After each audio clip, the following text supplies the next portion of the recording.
Conforme o desejo do coração de Deus, Moisés construiu, juntamente com o povo de Israel, um santuário que era uma tenda e que Moisés veio a chamar de tenda do encontro, como está aqui no capítulo 33 de Êxodo, versículo 7, que nós lemos. Ora, Moisés costumava montar uma tenda do lado de fora do acampamento e a chamava de tenda do encontro. Por quê? Porque era nesse local, nessa tenda, que Moisés então se encontrava com Deus e Deus então falava face a face com Moisés, como se fala com um amigo. E a partir daí então, Moisés desenvolveu um relacionamento de intimidade com Deus. E num desses encontros, Moisés então diz para Deus, como está no versículo 13: Agora, portanto, se me vês com agrado, mostra-me o teu caminho, a fim de que eu te conheça ainda mais. Deus atendeu à oração de Moisés e Moisés então pôde conhecer as profundezas do coração de Deus, a vontade de Deus, o caminho de Deus. E isso o diferenciou do restante do povo, que contemplou muitas vezes as manifestações poderosas, os feitos grandiosos de Deus, mas que demonstraram que isso não é suficiente para tornar uma pessoa alguém íntima de Deus. Portanto, não é suficiente que Deus opere sinais miraculosos, maravilhas na nossa vida, porque isso não irá proporcionar uma transformação. O que realmente pode nos transformar e pode nos unir a Deus e pode nos tornar parecidos com Deus é a prática da sua presença. Então Moisés teve esse privilégio e, na verdade, isso não era estendido a todo o povo. O único que podia entrar ali na presença de Deus e desfrutar dessa comunhão, dessa intimidade com Deus era Moisés. Depois Deus abriu também para Arão, irmão de Moisés, que se tornou sumo sacerdote, e todos os outros sumos sacerdotes que o sucederam ao longo de toda a história de Israel, lhes era permitido, uma vez por ano, entrar nesse lugar mais íntimo da tenda, que era chamado o Santíssimo Lugar, ou o Santo dos Santos. Então, havia necessidade de uma preparação, com um ritual todo detalhado, de preparação espiritual, para que essa pessoa que era eleita, escolhida como sumo sacerdote, pudesse entrar ali e desfrutar dessa intimidade da presença de Deus, ali nesse lugar chamado Santíssimo, ou o Santo dos Santos.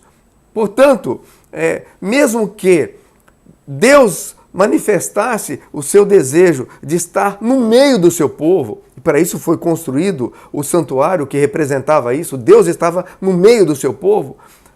No entanto, ainda não era possível que o povo de Deus desfrutasse dessa presença de Deus mais íntima, como Moisés experimentou. Por quê? Porque havia uma situação ainda a ser resolvida, que era a situação do pecado que ligava essa raça humana ainda a Adão. Mas louvado seja o Senhor, no seu propósito, na sua vontade de trazer esse homem chamado a partir de Abraão, trazer essa raça chamada para a sua presença e dar a essas pessoas que pela fé estão ligadas a Abraão, se tornaram descendência de Abraão pela fé, essa glória da presença de Deus. E para isso, algo maravilhoso, algo impressionante aconteceu e que nos é relatado no capítulo 27 de Mateus, que eu quero ler agora com você, os versículos 50 e 51. Então Jesus exclamou, está aqui no versículo 50, então Jesus exclamou uma vez mais em alta voz e entregou o Espírito. No mesmo instante em que Jesus então entregou o Espírito, morreu ali na cruz, no mesmo instante o véu do santuário rasgou-se em duas partes, de alto a baixo. A terra estremeceu e fenderam-se as rochas. Isso está registrado aqui em Mateus, porque tem um significado muito grande, muito valioso. No momento em que Jesus expirou, no momento que ele entregou o seu espírito, no momento em que ele morreu ali na cruz, a palavra de Deus registra que lá no templo, em Jerusalém, Deus rasgou esse véu. Por que Deus? Porque foi de alto a baixo. De alto a baixo, um véu que separava o santo lugar do santíssimo lugar foi rasgado de alto a baixo. E o que isso significa? Significa que através do sacrifício de Jesus, através da morte de Jesus, o caminho que até então estava vedado, não permitia que se entrasse ali naquele lugar, foi aberto para nós. Jesus rasgou o véu através do seu sacrifício, da sua carne, do seu corpo. E agora então o caminho está aberto até a presença de Deus. Isso é maravilhoso. A glória de Deus que sempre esteve presente ali naquele lugar, agora pode ser então compartilhada, como Moisés compartilhava quando ele estava na presença de Deus. Vamos olhar lá em Gênesis, ou melhor, em Êxodo, no capítulo 34. Quero ler com vocês. Êxodo, no capítulo 34. Nos versículos 34 e 35 nós lemos: quando Moisés entrava diante de Arrué para falar com ele, retirava o véu até o momento de sair. Todas as vezes que saía e compartilhava com todos os israelitas tudo o que havia sido ordenado, eles viam que seu rosto brilhava esplendorosamente. Então, de novo, Moisés cobriu o rosto com o véu, até o próximo momento de entrar e conversar com o Senhor. Qual era a experiência de Moisés? Enquanto Moisés estava ali na presença de Deus, Deus falando com ele, Moisés podia contemplar a glória de Deus, que representa a expressão, a manifestação de Deus. Então, naquele contato de intimidade na presença de Deus, a glória de Deus resplandecia na face de Moisés. Tanto é que quando ele saía ali da tenda do encontro e ia lá fora, e o povo, então, recebia as orientações que Deus tinha dado a Moisés, o povo percebia que o rosto de Moisés brilhava. E aqui diz, brilhava esplendorosamente. Então, o que Moisés fazia? Ele colocava um véu sobre o seu rosto e ficava com esse véu. Mas quando ele ia à presença de Deus, ele tirava esse véu. Por quê? Porque diante de Deus, ele não podia estar com véu. Como nós também não podemos estar com véu na presença de Deus. Nós não podemos ter nada nos encobrindo. Nós temos que estar abertos, transparentes, face a face com Deus, para que essa glória possa ser refletida também em nós. E essa é a glória que vai nos transformar. Por isso eu quero ver também uma outra passagem muito importante que está lá em 2 aos Coríntios, segunda carta de Paulo aos Coríntios, no capítulo 3, no versículo 18. Vamos ler. Mas todos nós que com a face descoberta contemplamos como por meio de um material espelhado a glória do Senhor, conforme a sua imagem, estamos sendo transformados com glória crescente, cada vez maior, na mesma imagem que vem do Senhor, que é o Espírito. O que essa palavra quer nos dizer?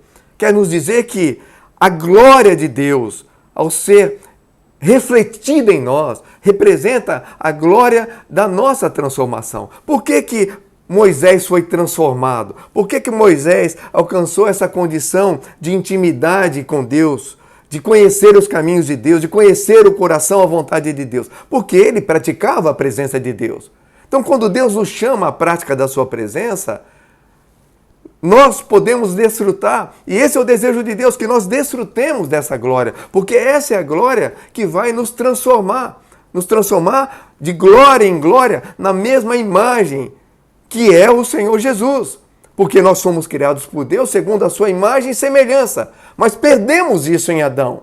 Mas agora Deus nos chama à sua presença em Abraão, Jesus nos abre o caminho para podermos adentrar a sua presença através do seu sacrifício, da sua morte, do seu sangue derramado, e aí então nós encontramos essa chamada gloriosa que está em Hebreus no capítulo 10, que também eu quero ler com você. Hebreus capítulo 10.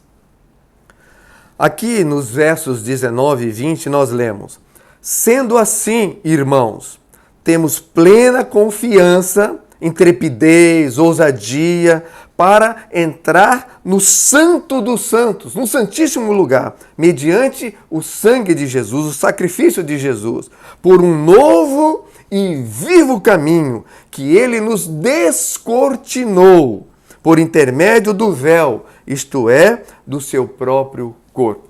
Então, o escritor da carta aos Hebreus está colocando esse convite da parte de Deus para que agora sim, através do sacrifício de Jesus, nós podemos entrar até a presença de Deus, até o Santíssimo Lugar, desfrutar da glória da sua presença, sermos transformados pela glória da sua presença, na mesma imagem, a semelhança de Jesus. Esse é o propósito de Deus. Quando Deus nos chama à sua presença, Ele nos chama para que nós possamos conhecê-lo, para que nós possamos ser transformados, para que nós sejamos assemelhados à sua imagem, que é o seu próprio Filho Jesus Cristo. Portanto, esta é a minha oração. Que esse chamado de Deus seja um chamado governante na nossa vida, que nós possamos ouvir esse chamado de Deus e temos uma experiência da nossa tenda do encontro. Nós precisamos ter a nossa tenda do encontro. Infelizmente, eu creio que a grande maioria das pessoas sequer sabe da existência ou da possibilidade de se ter essa tenda do encontro. A grande maioria das pessoas não sabe disso. E mesmo uma minoria que sabe da existência e da possibilidade de nós termos essa tenda do encontro, esse acesso à presença de Deus, ao Santíssimo Lugar. Eu lamento que, sinto muito que poucas pessoas têm desfrutado deste caminho que nos foi aberto, caminho novo, caminho vivo, caminho santo que nos foi aberto até a presença de Deus. Ainda eu creio que muitos poucos conhecem a glória dessa experiência, a glória da comunhão, tem desfrutado dessa tenda do encontro, tem desfrutado como Moisés desfrutou, como Abraão desfrutou dessa intimidade com Deus. Mas este é o nosso chamamento. Deus está nos chamando para essa experiência, está chamando a você, está chamando a mim. Deus nos quer através do seu Filho Jesus na sua presença. E a minha oração é que nós possamos ter isso com realidade, praticarmos a presença de Deus, sermos transformados pela sua glória na mesma imagem, como a imagem do seu Filho Jesus, agora refletida, manifestada e constituída em cada um de nós. Assim seja. Amém.